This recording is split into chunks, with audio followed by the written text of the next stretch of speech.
Hello everyone, my name is Trish Lynch from IOHR here in London. Thank you for being with us on another episode of our Human Rights TV.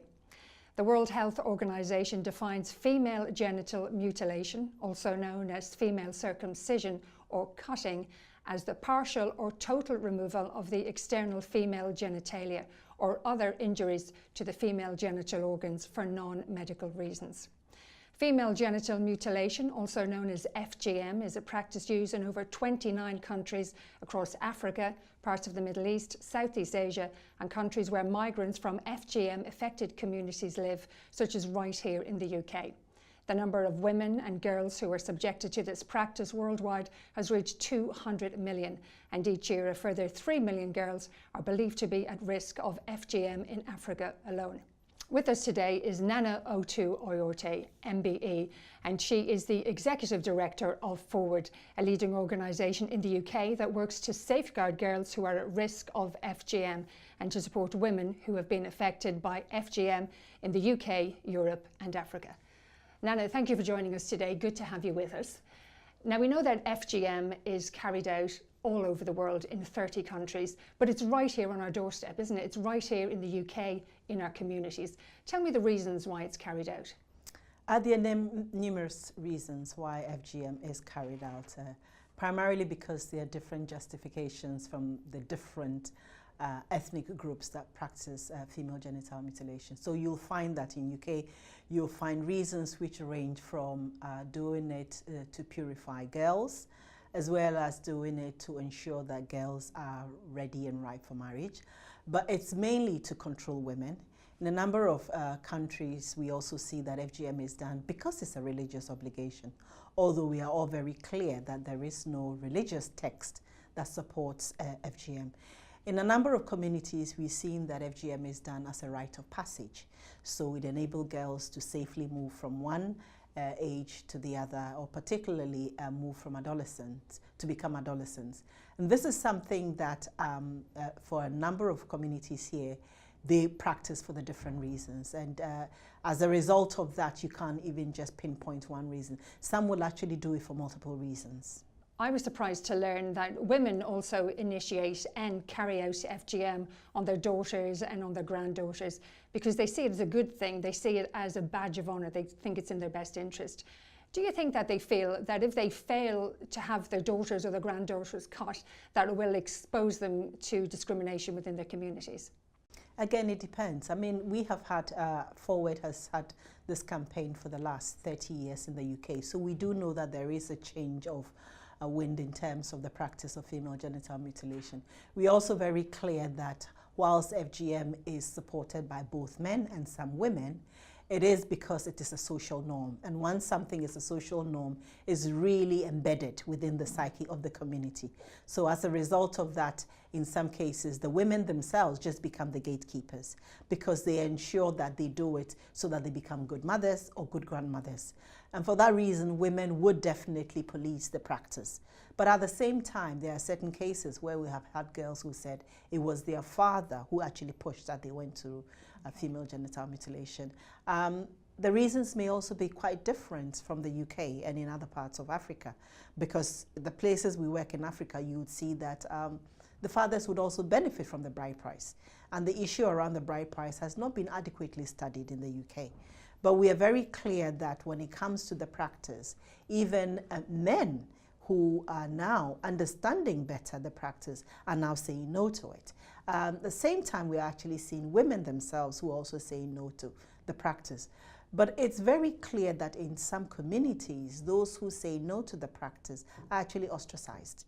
Yeah. And whilst young men would tell you that they would support wives who have been through female genital mutilation and will call girls names who haven't been through female genital mutilation, we're seeing the trend that particularly for young men who have newly arrived into the country, they tend to have more of the traditional views and the traditional norms that reinforce the practice. So we cannot really say that everybody supports the practice, but at the same time, we have to differentiate people who are in the community, those who have been born in the UK, those who have newly arrived, but those who have also been here for a very long time. Now, FGM has no medical benefits. It doesn't help with fertility. It doesn't help with childbirth. You see victims on a regular basis, so you're aware of the psychological trauma. Tell me about the physical side effects after FGM. I mean, when we look at the physical side of female genital mutilation, we always talk about the short-term and the long-term implications. So the short-term would actually be at the time of the cutting, you'll find that sometimes there'll be heavy bleeding. There will also be times when there is shock. There will also be times when there would be cases of trauma, such that even sometimes there'll be bones and things that will be broken because girls will be pushed down. Fight. So there are, yes, and there are times where people have complained and have given evidence of different complications as a result of the short term. There are also long-term complications, could actually mean urinary tract infections, and that also depends on the type of female genital mutilation that you've had. We've also had women who've had problems with fertility, who've had problems with obstetric complications, particularly during childbirth. But for a lot of young women too, there are huge complications with menstruation and the onset of menstruation, the challenges in bleeding, etc. It really becomes a challenge for a lot of girls. We have been informed that in some cases during the practice, people have also had obstetric fistula as a result of the complications from female genital mutilation. Now, the procedure is barbaric, and we know that they use scissors, knives, razors, sometimes even pieces of glass, usually unsanitary and sometimes without anaesthetic. If it's going to go ahead, why don't they safeguard the security of the girls? One, I really have a challenge with terming FGM as barbaric, and that is real challenging for quite a lot of us because we want to come from this perspective as a human rights issue, and we feel that there are so many other practices that could be termed barbaric. So we feel that yes, it's a traditional practice that's unacceptable, it's a violation of human rights, and that's how we term it as forward. We also want to recognize that whilst traditionally FGM will be done in unsanitary conditions where girls will be pinned down and they'll use different implements. It could actually be knives, it could be razor blades, etc. We're actually increasingly seeing a new tendency where it's being medicalized, and that is a huge challenge, and the World Health Organization has called for all health professionals to cease from the practice. But we think this is also resulting from the fear of FGM resulting in unhygienic situations and where girls would have infections related to the FGM. So we are seeing more and more medicalization of female genital mutilation. We're seeing that in countries like even Sudan. They sometimes even say about 80% of the practice is done by medical professionals. We're seeing that in Egypt.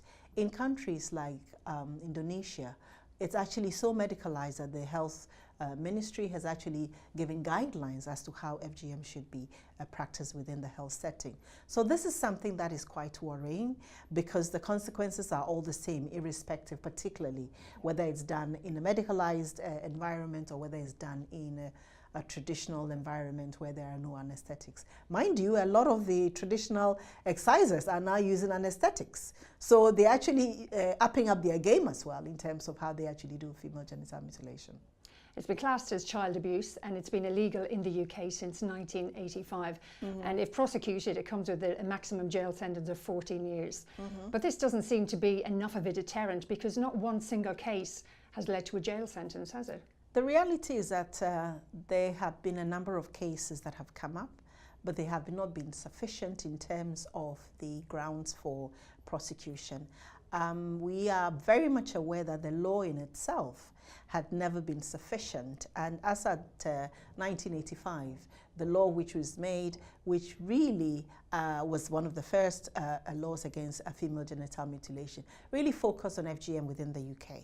In 2003, there was lobby, and we led to the new law which addressed this element of extraterritoriality. So it then addressed the loophole where girls were taken out of the UK to have FGM done.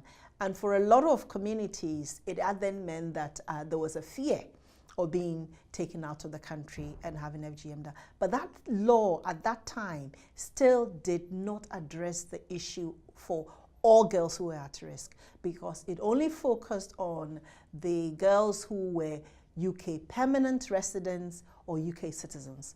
And for a number of communities who had come here, were residing here, who were not permanent residents or were not UK citizens, it then meant that if you did take your child outside the country and you brought your child back into the UK, it could not be prosecuted. But there is also a big challenge of girls having to testify against their families. And if your mother takes you through FGM, you will be very uncomfortable. You would actually be very fearful of really having to testify in court. That has been a challenge, and I do recall that there was a case in Camden where this girl clearly had been taken out of the country. She was a UK citizen. She'd been taken out of the country for FGM purposes. But when it came to testifying, her testimony was actually thrown out because she kept changing her story. And that was also because the girl was fearful. And I'm sure that the family also put a lot of pressure on her. We do know that there was one case of a doctor who was also prosecuted, but that was not a successful prosecution because they said the case was a woman who had delivered and he had to suture her up because he feared that she was bleeding, but there was also the case that the prosecution thought that it was a form of restitching. There is also the fact that for quite a number of communities who do restitching, when you go through female circumcision or female genital mutilation, the communities expect you to be restitched after delivery. So for quite a number of women who would deliver, they would be opened up so that they could have sexual intercourse. But after delivery, a lot of them are encouraged to be stitched up. And this is in particular communities, you wouldn't find it widespread. In particular communities, we are seeing this issue of restitching. And this is also a challenge, and I don't know whether the law itself addresses this element. Now, we believe that about 60,000 girls under the age of 15 in the UK are currently at risk, and about 137,000 are living with the consequences of FGM. But we know it's illegal and we know it's shrouded in secrecy, so the true figures aren't really known. Do you believe the numbers could be significantly higher? Clearly the numbers, I always call them guesstimates, because these are based on calculations of at-risk communities in Africa and extrapolated in terms of the figures in the UK, in terms of the census data. You'll find that this does not apply to those who were either born in the UK or who are British citizens who come from a country that practice FGM. And it's very difficult to get the data from these communities because the census will not capture their ethnicity, so it becomes very challenging.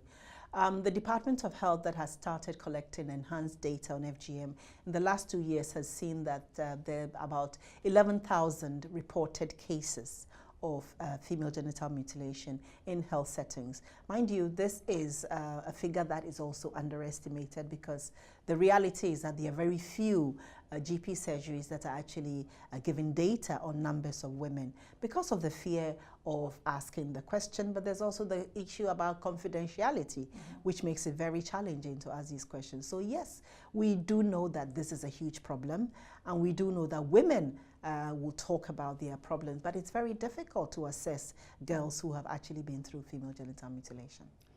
UNICEF estimates released in 2016 say that about 200 million women have gone through this process, spread over 30 countries. And there's a big misconception, isn't there, that it's based for religious reasons. This isn't necessarily the case, is it? The issue about religion is very, very challenging, and we continuously hear this as an issue. You speak to religious leaders and they will tell you that the Bible doesn't talk about FGM as a requirement, the Quran doesn't talk about FGM, neither does the Torah talk about FGM as a religious requirement. However, we do recognize that there are some religious leaders who will clearly tell you that FGM is a religious obligation. We've also done studies in Forward. We had a program called Men Speak Out, and the study asked about men and their views around religion, whether it was a religious obligation. It compared data from countries of origin, particularly Guinea and Sudan, as well as Sierra Leone, and asked those same ethnic groups who were in the UK that question. And what it found out was that in communities where men felt that it was a religious obligation, they were 15 times more likely to want to adhere to the practice. So where religion is a factor, it is a huge contributory factor to the practice being continued. We do also hear some religious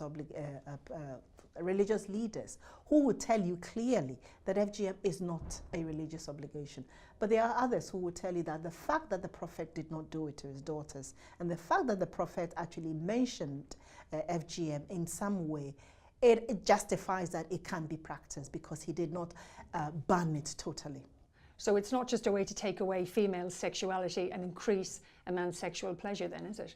It's quite interesting that the Quran is the only religious text that actually states that women have a right to sexual pleasure.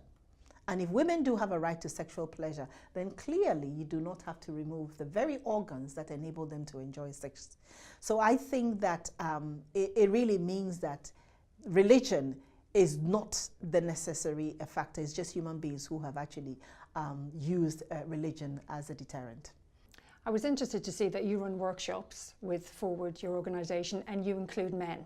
Mm-hmm. Tell me how they respond, and what would you like to see men's role being in trying to put an end to FGM here in the UK? It took a very long time before we actually started to work with men, because as a women's organisation, our focus was very much on women. And when we started the issue, we wanted women to understand their bodies, women to understand the practice, and women to actually work towards safeguarding the practice. But when we realize that safeguarding is not only a woman's responsibility, because at the end of the day, when a girl is being taken out of the country on holiday, it's the men who pay for the practice. Mm-hmm. It's the men who buy the tickets. They do most of that. So it's important for the men to understand that, well, if your daughter is going on holiday, do you know whether she's safe from female genital mutilation? So we use research to actually start to sort of get men's voices. And we use both qualitative research and quantitative research, mainly to get men's views on what they thought FGM was in terms of the practice itself, the health challenges, whether they knew when it was being done, decision-making processes, etc. And that really gave us a wealth of information. But it also helped us to enable men to be engaged in the work. And so we recruited male champions in London, and some also came from Oxford, some also came from Liverpool. We worked with them on a series of training to get them to understand the different things, talking about sexuality, talking about religion, gender issues, but also really what FGM really entailed. For a lot of them, they didn't really know what it entailed. So that gave men also some ammunition and also the knowledge they needed to be able to sort of ask the necessary questions. And we then worked with these men to reach out to other men in the community. And it was a very exciting research because it was not only done in the UK, we also did it with partners in GAMS, Belgium, as well as in Netherlands. And it gave us the opportunity to see that we're seeing a growing number of men who are very interested. And as a result of that, some of the men have continued to work with Forward and asking. We have been working with women in Bristol for a very long time because, again, we've got funded by the public health in Bristol. The work has been about training women champions to give them the skills, the knowledge, but also the confidence to be able to reach out to other women. And gradually we're seeing that these women are saying that it's not enough just working with us. Our men also want to be involved. So there is also a push. That's encouraging, isn't it? It is extremely encouraging. And for us, we are seeing that, yes, it's important to work with both men and women, and also with young people. We've been doing a lot of work with young people. Most of our young work has been with young people in schools, but we've got a huge program called Young People Speak Out, and it's really about engaging and enabling young people to speak out against these practices. A survey in 2005 said that 96% of women between the ages of 15 and 49 in Guinea have been caught. They've had FGM. You're fighting a losing battle, really, aren't you? When you see figures like that, does it vary from country to country? Is the procedure in the system different? We also have to recognize that prevalence varies in different countries. We have been working as Forward in Tanzania for the last 10 years, and I can safely tell you that the prevalence rate has dropped dramatically In the last 5 years, it's dropped down by about 5%, which is great. So now the prevalence rate in Tanzania is 10%. So it's filtering through, isn't it? Yes, it's filtering through. In Guinea, you'll find that there hasn't been a lot of strategic engagement on work on FGM. It's not part of the UN Joint Program on FGM. Okay. And so it's important that they do put a lot more attention in countries like Guinea. I actually do have a staff who comes from Guinea, and at the moment, she's working towards developing an initiative where she'll go and work with the communities. And she's always said, look, FGM in Guinea is really pushed by the religious leaders. So it's seen as a religious obligation. And sometimes it becomes very challenging when communities are very religious and really see it as a religious obligation. So you do have to sort of work with religious leaders. You do have to enable men who become more or less the gatekeepers, and also work with women, and particularly young people. We've seen young people as so critical to change. In the UK, that's exactly what has happened, and the youth voices have been very strong. So it's about enabling young people to have that voice. At the moment, Forward is also part of the Girl Generation Initiative, which was funded by DFID. Unfortunately, it's coming to an end this December. But the idea of the Girl Generation is also about engaging countries that have high prevalence rates, some too who have medium prevalence rates, to really work towards ending FGM. What is also very exciting development is that we are seeing that the data on FGM shows that in some countries where there are high prevalence, there is a huge reduction among the young people.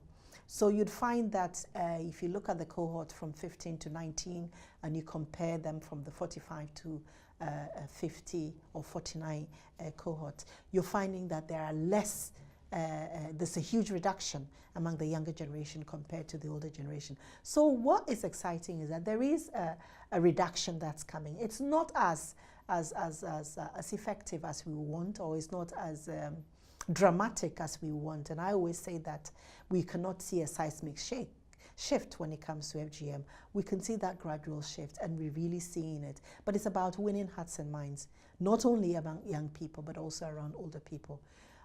We've always been very excited about the women in the UK who really took a step not to take their daughters through FGM.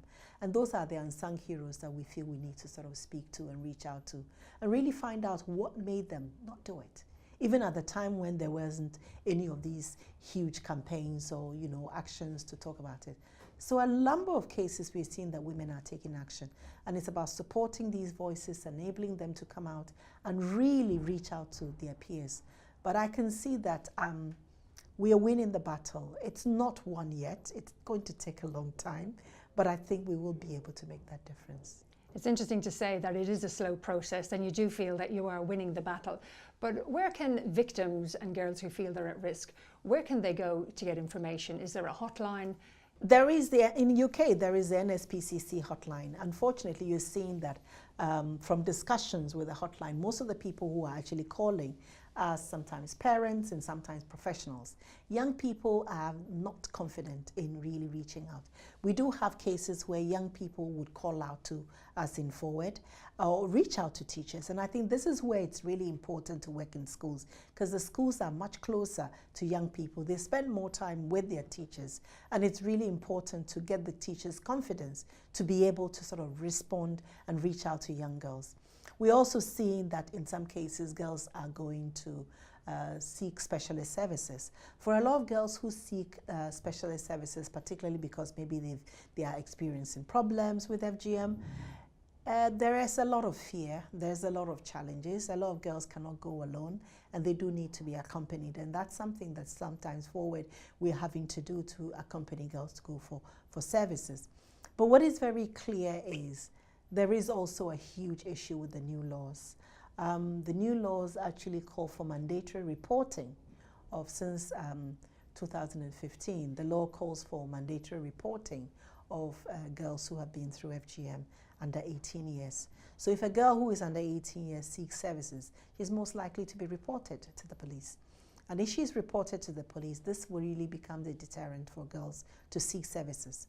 We recently did a study with the specialist services who provide FGM specialist services. And what was coming out is that they're seeing a decline in the number of girls seeking services. It could be as a result of this, but we're also seeing that where there is a punitive factor which is attached to it, we will see that this will then have huge implications on girls seeking services. And unfortunately, what we don't have is the Home Office isn't doing enough research to identify these issues, and we do need them to actually do research to understand the impact of some of these new legislation, and maybe it's actually counterproductive and it's not really helping girls, particularly those who want to seek services. People who are watching this programme who'd like to know more, who'd like to get involved, who'd like to help, what can they do? For a lot of us, we are seeing that there is a huge issue with funding. A number of community organizations that will have funding have had funding removed, because even though there's been a lot of push for new policies, the government has not really put much money into community engagement. And so working with communities, you do need the funding to be able to recruit community volunteers, but also staff to be able to do that. So what we want is to ask one, viewers as the government, how the government funding. There hasn't been any rolled out campaigns at targeting families.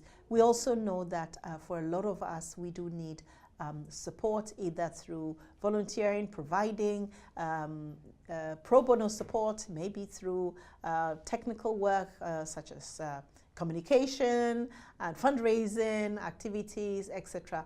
But I think also what is really important is to work with Forward in terms of campaign action and to really ask for work to be done. At the moment, what is a huge challenge is we do know that there is a violence against women strategy, but the government is going for a domestic violence bill, which is going to go through Parliament. And the focus is predominantly on domestic violence. And it then means that there's going to be little funding attached to work that's not domestic violence. And that is a real concern, particularly because FGM is part of the continuum of violence against women and girls, and we shouldn't add other forms of violence. And I think this is a real challenge.